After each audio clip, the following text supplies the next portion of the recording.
Do you believe in the paranormal? Have you yourself witnessed things that go bump in the night and cannot be explained? If so, you're not alone. On tonight's episode, we hear from eyewitnesses who say they have seen ghosts in person.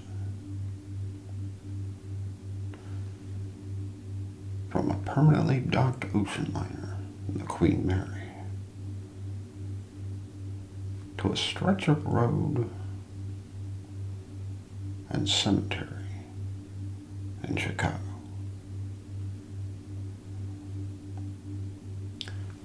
These stories and more on Unsolved Mysteries. The famous transatlantic liner, the Queen Mary, as seen in this photograph,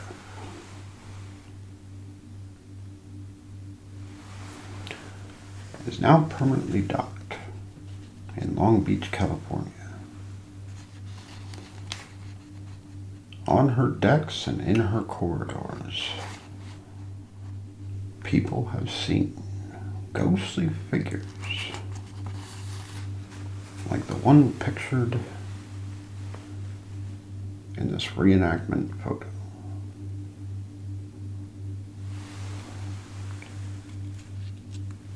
And heard mysterious sounds they just cannot explain. Server Carol Layton had such an encounter, and she states, "I'd been here about 14 years when I first had the first experience of actually seeing what I thought to be a ghost. I was in the work area, and for some reason I picked up a cup of coffee, went out to the tables, and there was a lady sitting there. I was so fascinated by her dress. She appeared to be in a late afternoon cocktail type dress from the 1940s. She had dark hair, rolled at the sides, no makeup on. She seemed to be very pale, but I never saw her move. I left the table, went up about 10 feet, turned around because I wanted to take another look, and there was nothing there."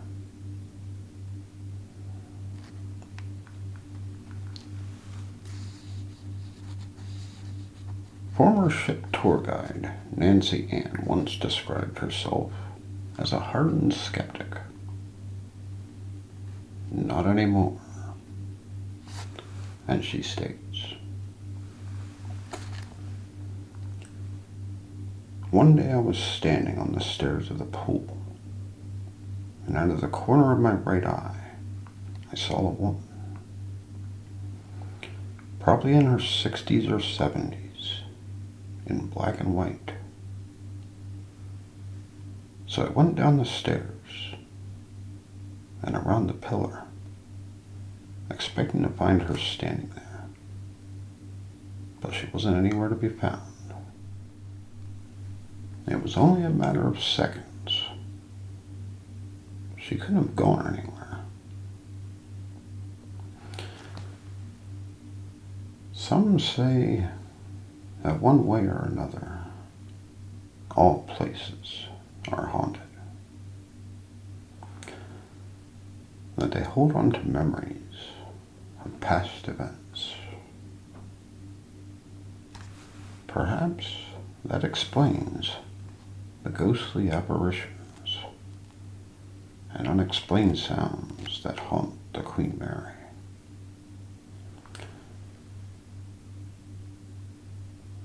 The Queen Mary took her maiden voyage in 1936.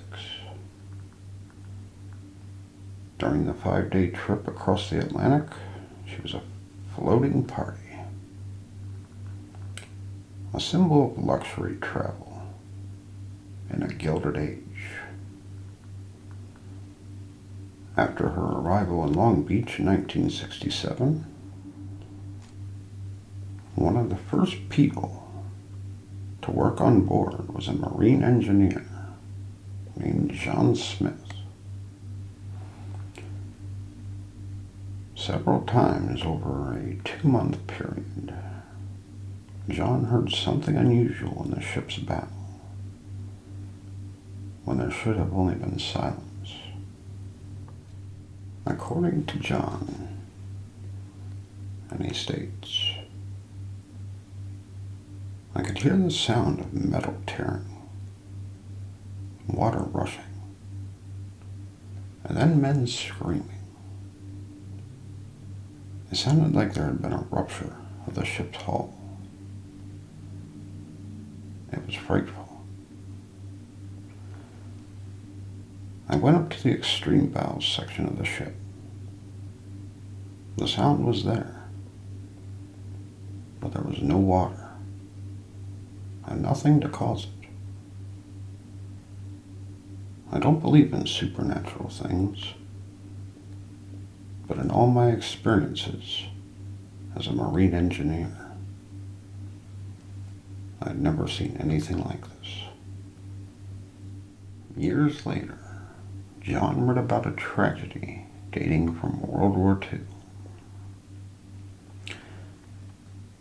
After being converted into a troop ship, the Queen Mary accidentally collided with a British cruiser named the Curacoa. Late one night, in the pool area, a maintenance supervisor by the name of Kathy Love and her co-worker heard mysterious sounds. As Kathy tells it, and I quote, we came into the pool and I heard giggling. The sound of a little girl playing in the area. And at that point, I noticed there was splashing. The splashing stopped, the giggling continued, and we observed the wet footprints of a small child walking across into the locker room. I know that I saw what I saw.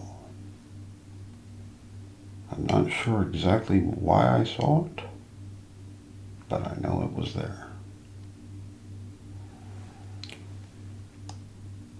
Several other encounters have occurred in what's called Shaft Alley,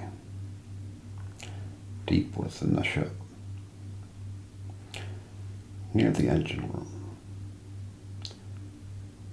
Here, during a routine fire drill in 1966, a man by the name of John Petter was crushed to death by a watertight door. While some believe Petter still haunts the area, Nancy Ann said she's sure he does.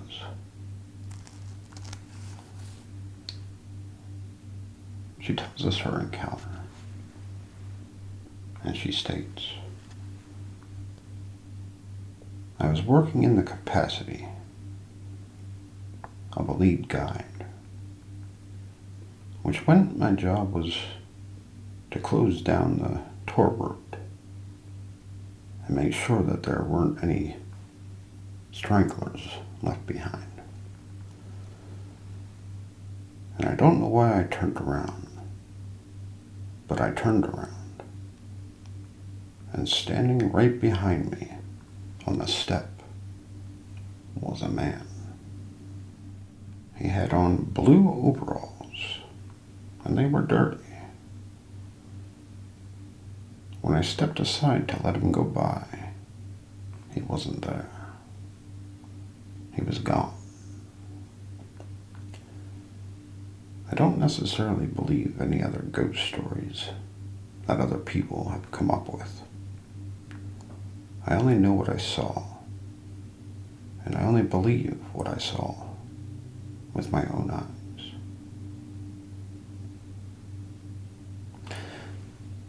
There's nothing like actually seeing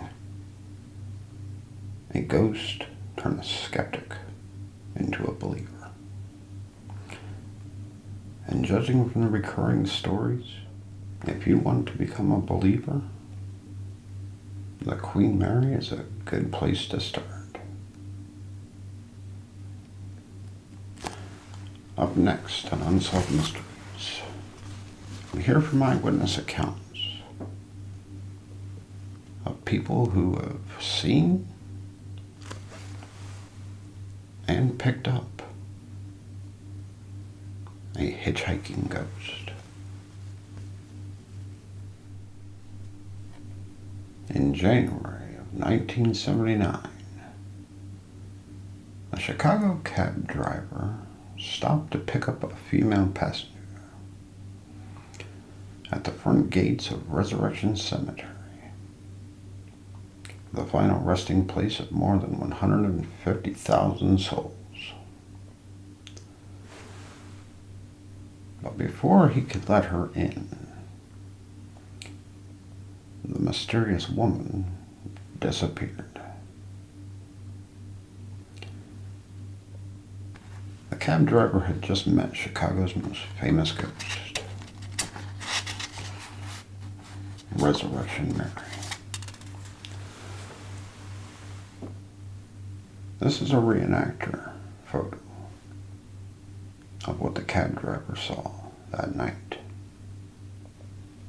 A beautiful woman, glowing, dressed in white.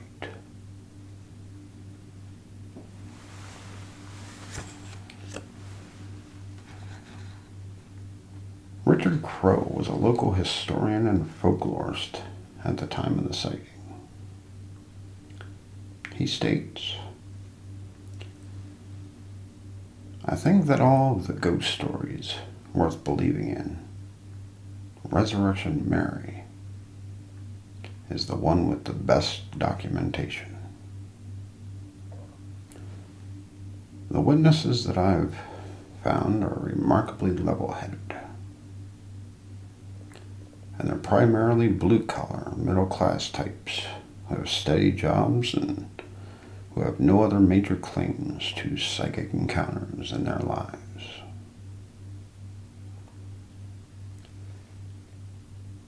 As the story goes, the first person to ever encounter Resurrection Mary was a man by the name of Jerry Pulse.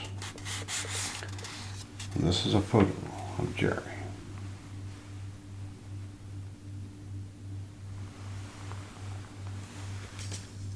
The year was 1939. The place? A Chicago dance hall where Jerry was a regular. Jerry was captivated by a young blonde woman and immediately asked her to dance. He learned little about her except that her name was Mary, and she lived on the south side of town. He danced with the young woman all night. When it was time to leave, Jerry offered Mary a ride home. Before his death in 1992, Jerry was interviewed about his encounter with Resurrection Mary. He described the events of that evening, and I quote, "As we walked along to the street, she says, 'Well, you might as well take me down to Archer Road.' And I said, 'For what?' I said, 'You live up here, where you told me.' And she says, 'No, I want to go out to Archer Road.' Jerry stopped in front of Resurrection Cemetery and let Mary out of the car. It was at that moment that she vanished before his eyes. Jerry admitted he was perplexed, but certainly willing to forgive one unexplained disappearance. Still wanting to know more about the mysterious woman, the very next day Jerry drove to the house where Mary said she had lived. Jerry found the house with little trouble. The woman who answered the door was Mary's mother. When Jerry asked if he could see her daughter, the woman told him that Mary had been dead for 5 years. According to Richard Crowe, it then dawned on Jerry that Mary was no ordinary woman. And Jerry quotes, "It's then," Jerry said, "that he understood why the woman he was dancing with that night was ice cold to the touch." He had worked in a funeral home for a while, and it was the touch of a corpse.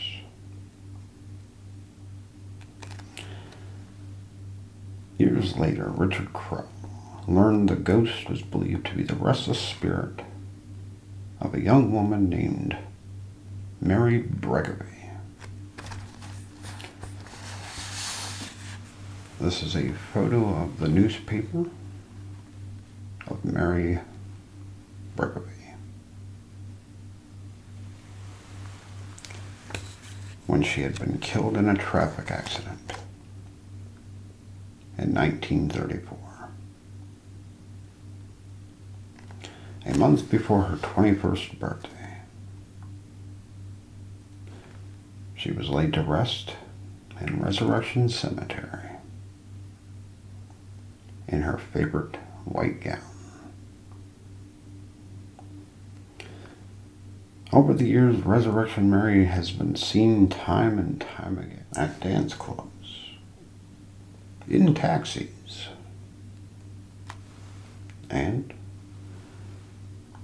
walking outside the cemetery, looking for someone to take her home. In 1980, Claire Rudnicki was driving along the front of Resurrection Cemetery when she too spotted Mary. And she quotes, "I really didn't think there was any ghost. You hear these stories and these old ghost tales, but it's never happened to me. But now I must say I think I'm changing my mind. I was just looking out the window as we were going down the street, and on the right-hand side of the road there was a girl walking. She was bright, very bright, like illuminating. She was just walking very slowly. I remember thinking, oh my God, it's Resurrection Mary. And I can feel my stomach starting to turn. I was very frightened. I have to admit, it did scare me." Claire's husband, Mark Rudnicki, was also in the car. And he states, "We all went past it, turned around and came back. And by the time we'd gotten back to where we'd originally seen her, it had gone. Vanished. In In October of 1989, Janet Kellogg and a friend were out for the evening drive. After about an hour, they found themselves at Resurrection Cemetery. It was then Janet recalled that a pale young woman stepped in front of the car. And she states, "There was no impact. There was no bump to say that, I had hit something. But I know she ran out, and I hit her. She was all in white, and her hair and the dress were flowing back. It was like a stream backwards, away from her. And I just saw this profile of a young woman."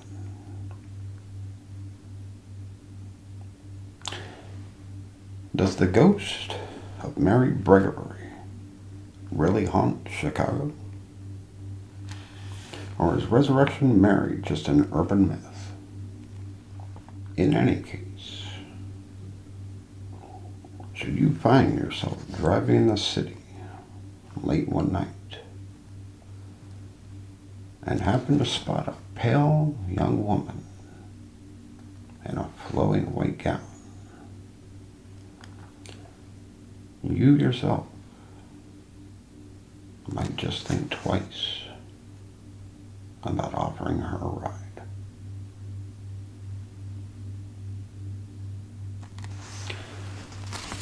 If you have witnessed anything strange, seen, or heard anything unexplained, we'd love to hear your story. And just maybe, your story will be featured on one of our episodes of Unsolved Mysteries.